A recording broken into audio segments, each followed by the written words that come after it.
Bonjour. Aujourd'hui, je voudrais parler d'un livre assez accessible, tout en étant complexe, qu'on peut utiliser pour analyser ce qui se passe dans notre couple ou bien essayer de comprendre quel genre de profil on a.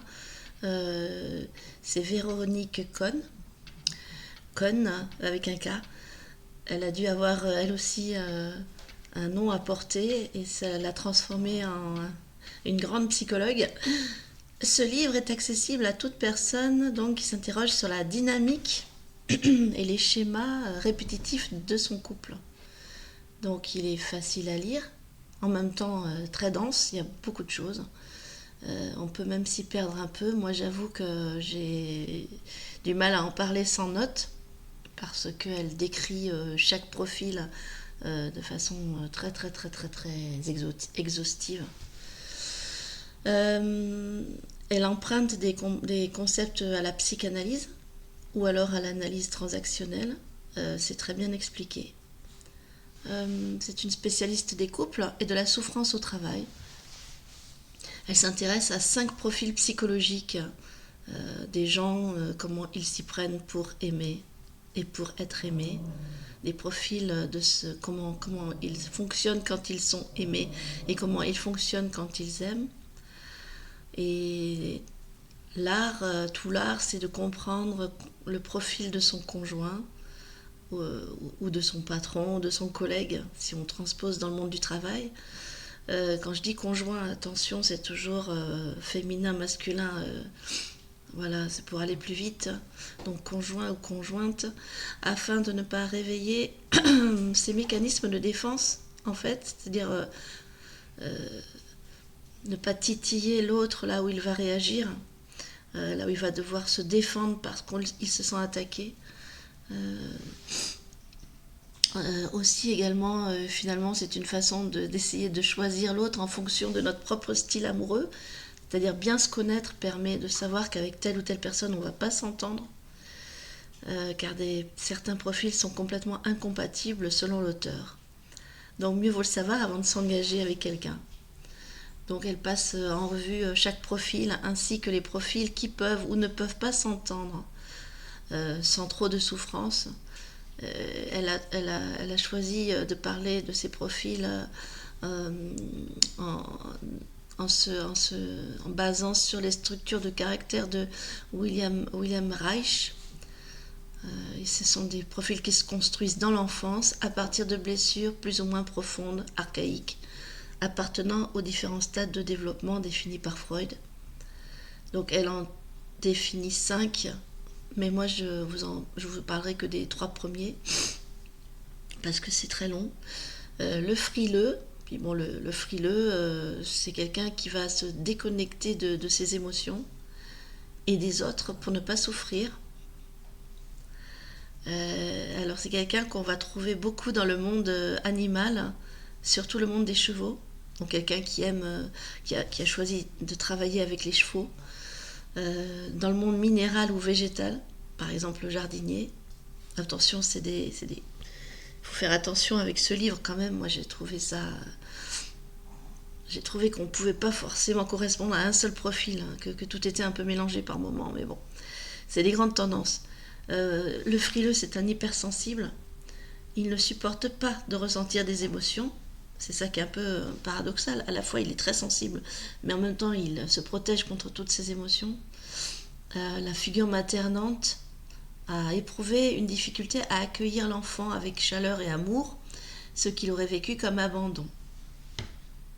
Donc ensuite, elle donne des conseils pour vivre avec cette personnalité quand on est vivre avec soi-même quand on est frileux, ou vivre avec un frileux quand on est en couple.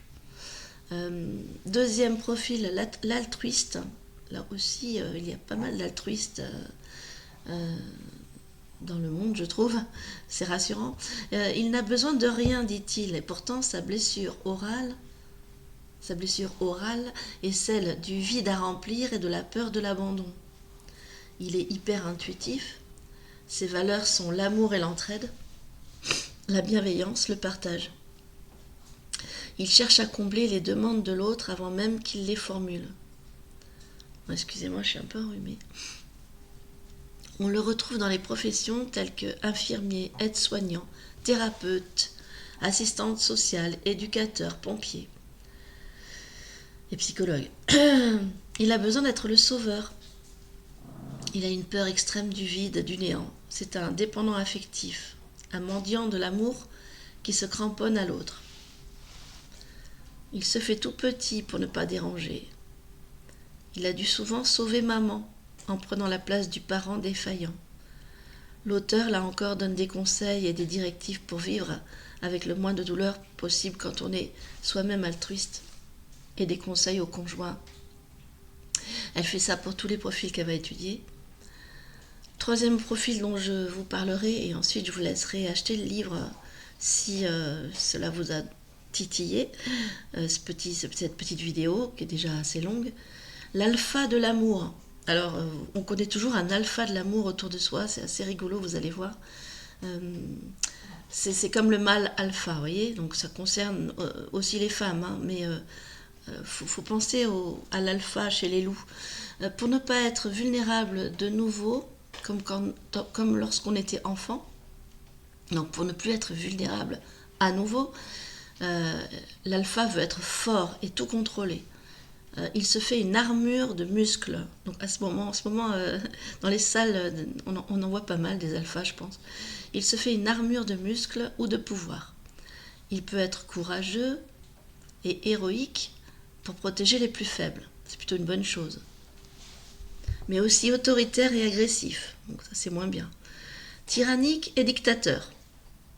Là, déjà, peut-être vous pensez à certaines personnes, peut-être dans le monde politique. On retrouve les pervers narcissiques, d'après l'auteur, les narcissiques et les psychopathes. Donc vous voyez, c'est des personnalités qui ont une blessure narcissique toutes. Il peut se montrer extrêmement séducteur, tout un art dans lequel il excelle. Donc, il est très très doué pour la séduction. Il a vécu des blessures de trahison dans son enfance et on ne l'y reprendra plus. En sport, au jeu et au travail, il a un vrai esprit de compétition. Il veut être gagnant, c'est une priorité absolue. On retrouve donc dans le monde de la finance des responsables haut placés, des présidents, des politiciens, des golden boys, tous des solitaires dans le pouvoir. Il est expert dans l'art de présenter une fausse et bonne, c'est-à-dire valoriser une bonne image de lui. Séducteur, possessif et dominateur, il est égoïste en amour et utilise la sexualité pour montrer sa performance et non pour rendre l'autre heureux. Vous voyez, on peut utiliser sa sexualité pour dominer l'autre, pour qu'il ait besoin de vous en fait, pour lui montrer que vous êtes très fort. Il aurait été le chouchou surprotégé et gâté de l'un des parents, mais avec une forte projection du parent et de ses attentes narcissiques de réussite. Vous voyez, quand un parent n'a pas réussi lui-même dans un certain domaine et qu'il projette toutes ses attentes sur son enfant fétiche, sur son enfant phallus, c'est-à-dire par exemple les enfants mannequins, les enfants danseurs, les parents frustrés de ne pas eux-mêmes avoir réussi par exemple en tant que médecin, et donc ils mettent une pression pas possible à leur enfant et il est récompensé s'il satisfait les fantasmes narcissiques du parent et il est puni en quelque sorte si il ne le fait pas. Véronique Cohn développe ensuite le profil du planqué et du clivé avant de nous donner un tableau récapitulatif de toutes ces personnalités. Et voilà, je vous laisse consulter son livre afin de ne pas trop surcharger la vidéo et le post que j'ai mis sur mon blog psy en ligne psy en ligne et à domicile.com. Ah, j'ai trop de mémoire, désolée. Et désolée pour le rhume. À bientôt cette saison.